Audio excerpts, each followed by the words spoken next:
Right. Thank you very much, everyone, for joining today.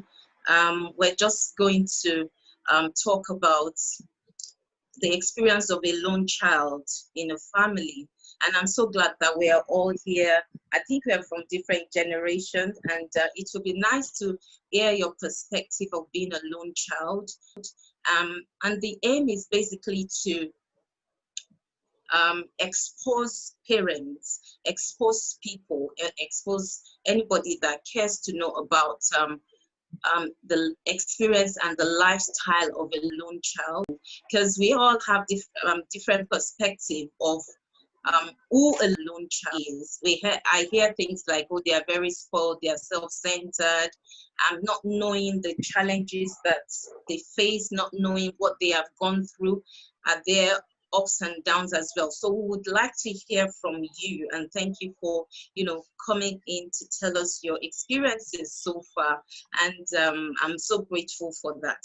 I'm just going to start with myself. My name is Oluwaseun Afilaka. I run the Parenting Network, and we're all about parenting and supporting parents to support their children, either through the pre-stage of teen or when they become a teen, to become a responsible, outstanding adult, because we know that the the teen stage is a complex, 7 years. For some parents, it's like it's not ending, and that's what we do. And I think this is part of, part of it as well. So if we want to introduce ourselves quickly. Thank you. Okay, I'll start. My name is Femi Lucas. I am an enterprise risk manager and a teacher of the Bible as well.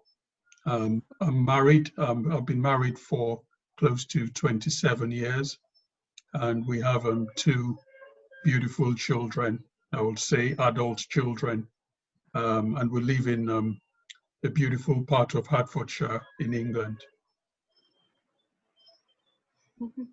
Thank you very much, sir. You're welcome. My name is Wuro Ologundikbe.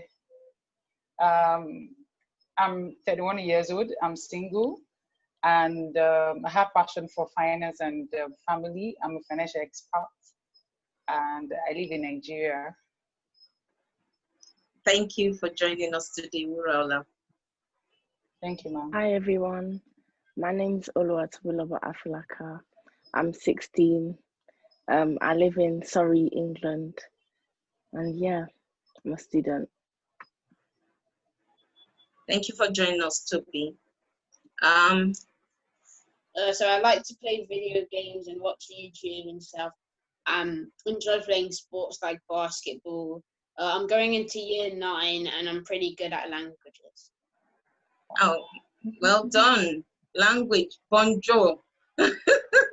So welcome, David. Thank you for joining us. We just crack on while we wait for Toby, and she'll join us and tell us her own bits. So my first question to everyone is, if you can tell us, okay, we've talked about a bit about ourselves.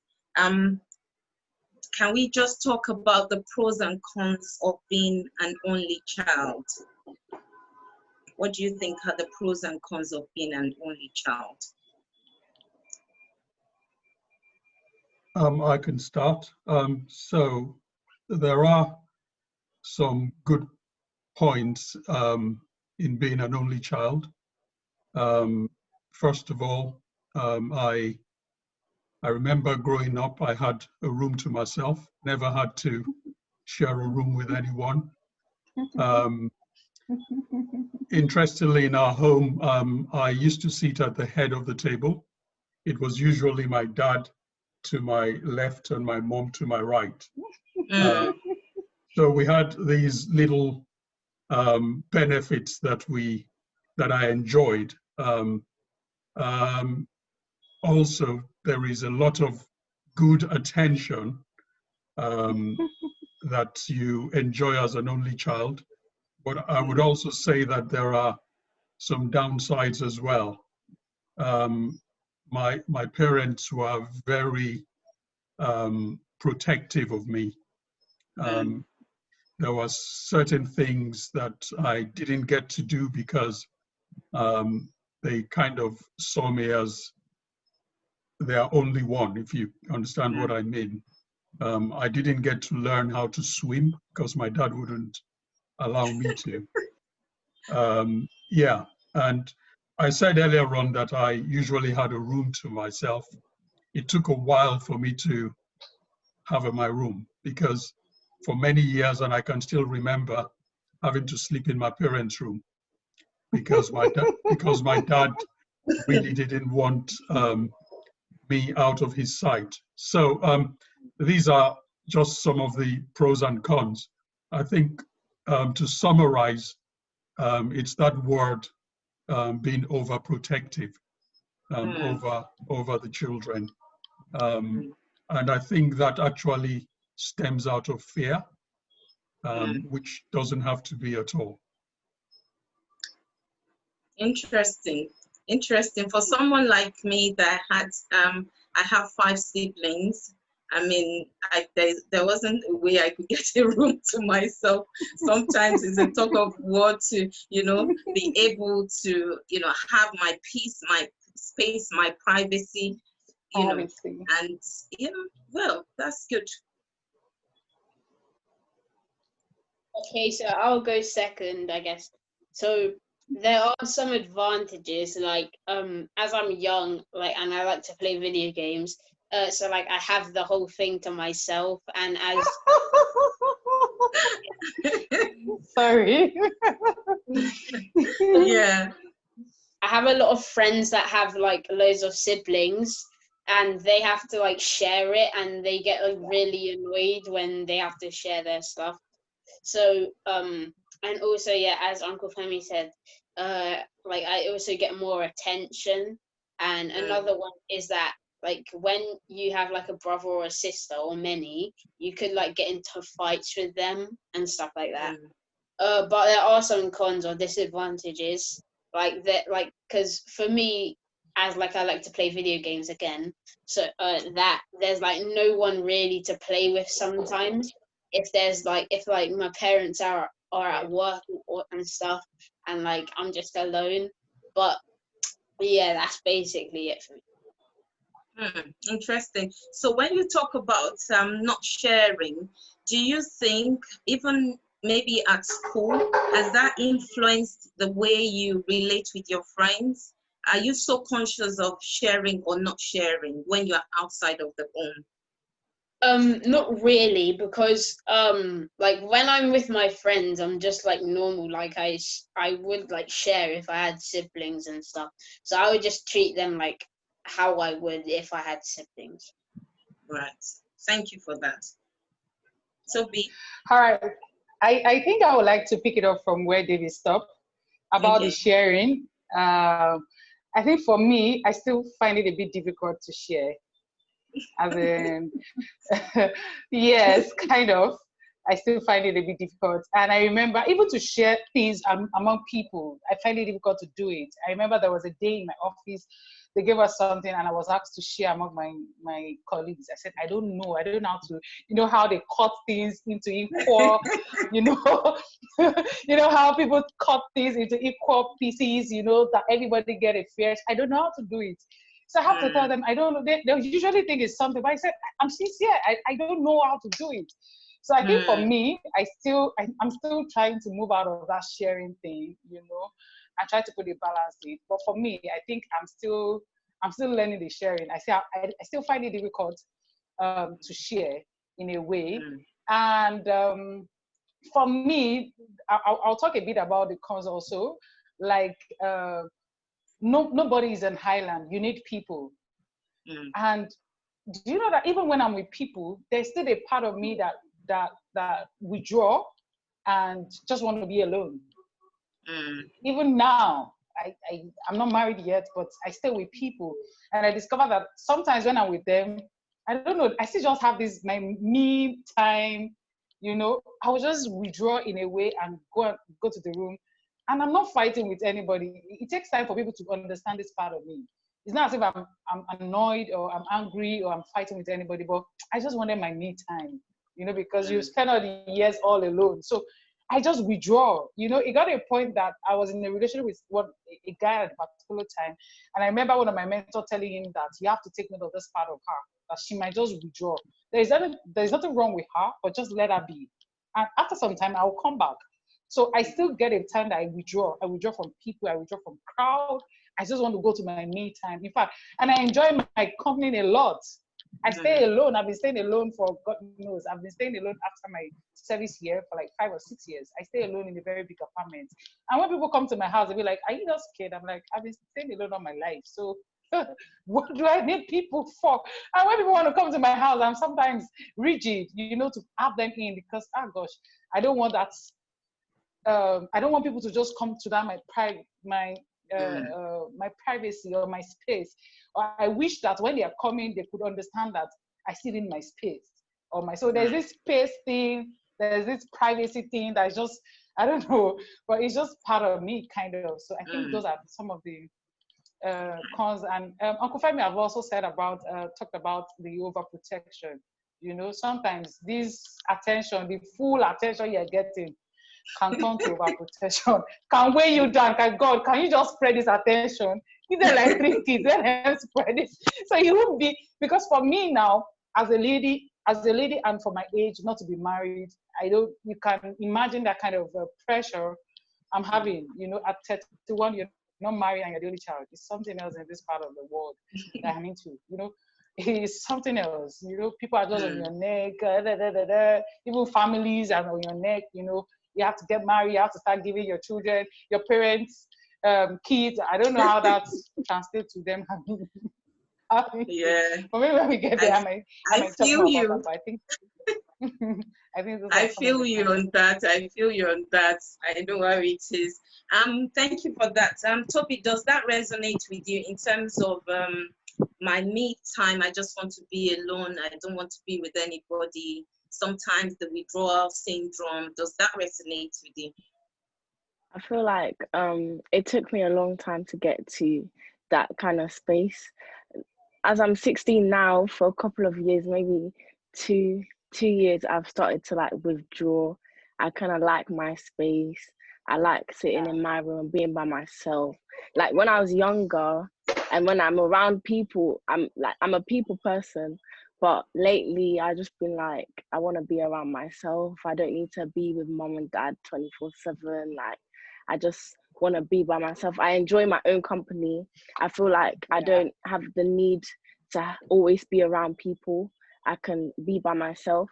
I feel like that itself is good, but it also is bad at the same time because you need to be able to be with people even when you don't want to. You need to be able to communicate. You need to be able to network with people all the time, because when you grow older, when you have a job, when you're living your life as an adult, that is what you're going to have to do 24/7. But then again, it's also good to be able to have your own company, not feeling the need to always have people there, have people talking to you and everything. That's really good. There is a difference between being alone and being lonely. I think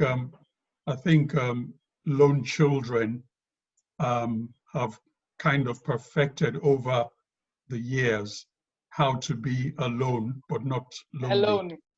Lonely, yeah. So they perfected how to be alone and not being lonely. Yes. Yeah. I remember when I got married, and sometimes you're not very self-aware of these things. Yeah. But I was so used to my own space. And as I said to you, when I eventually got to have my own room, I always had a room to myself. And so I wasn't used to people waking me up when I sleep. So I remember when I got married to my wife, and the very first few weeks, I was deep in sleep, and she woke me up, and she saw a side of me that she had never seen before, because I was so not used to being, woken up by someone, and she was like, when I eventually came to myself, she was like, did you remember how you actually acted when I tried to wake you? And I actually didn't remember that clearly. But she doesn't wake me suddenly anymore just because of that. Good. David, Yes. anything to add to that? Well, not really, but when I'm not like alone, yeah, like it's like Toby was, that I like to be alone like a bit more now sometimes. It's like when I was younger, it was like I was always around people. And like I still like being around people, but it's just that when I'm by myself, I don't like feel lonely or that I need to be around People. Yeah. So are we saying that it's sort of an advantage to learn that from your own experience? Because, for example, for us, I have 5 siblings. My house is always full, and even if there are no visitors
why they don't want to play with me. I try to see why, because I feel like it's a personal kind of, it's personal for you to overcome about when people say they don't want to play with you, when people say things about you. I think it's a very personal issue because different people will react differently.